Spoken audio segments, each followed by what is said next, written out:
Hello, guys. It's Friday night, and you're planning to stay at home watching a new Netflix series with some popcorn and gin tonics.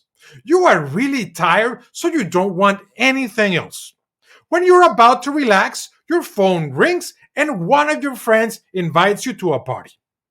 You really don't want to go, but will you regret it later? Will your friend boast on Saturday that it was the best party of his life? 1 hour later, you're drinking your gin tonics, but at the party, tired and surrounded by people. Why do we anticipate regret in many of our decisions and change their solution based on that fear? Today, in Deciding How to Decide, we will talk about regret aversion. And what exactly is it? Regret aversion occurs when a decision is made to avoid an alternative decision in the future. In hindsight, we fear that our decision will turn out to be wrong, so in order to avoid regret, we switch our decision. Avoiding regret becomes our main criterion for our decision. Let's see some regret aversion.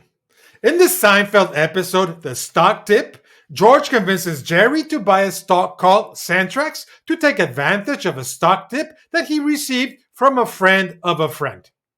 After Jerry buys the stock, the price starts going south, and the person who suggested the stock is in the hospital and can't tell them when to sell. Jerry becomes increasingly apprehensive as the stock continues to fall. Finally, he sells out at a loss. George remains invested, deciding that he's going down with the ship. Right after that, the share price of Centrax goes up, and George makes a handsome profit and enjoys his triumph by smoking a big cigar. Let's go back a little. When Jerry buys the stock, he has FOMO, fear of missing out. He fears missing out on a great opportunity. When he sells the stock prematurely, he doesn't want to regret holding on to the stock too much. Regret is all over the place. And why does it happen? We hate to be wrong.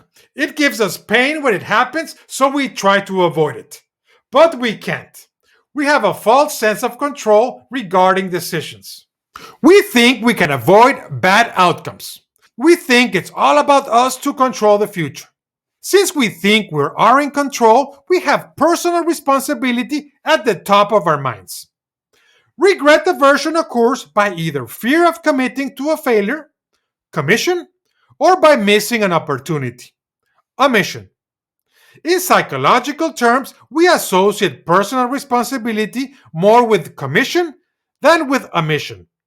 We sometimes think less about making a good decision and more about avoiding a bad one.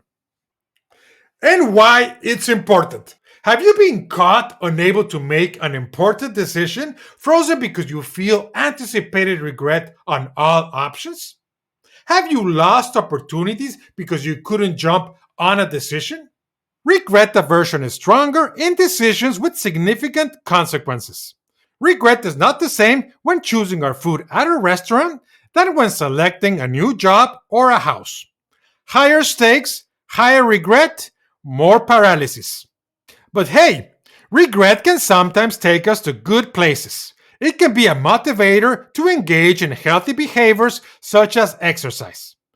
If I don't move my butt, I won't fit in that tuxedo for the wedding. If I don't start saving. And what can we do about it? Can you detect regret on time? It's easier said than done, right? If you can, don't adjust your decision based on regret. Understand the nature of decisions. You can't really avoid bad outcomes even if you make good decisions.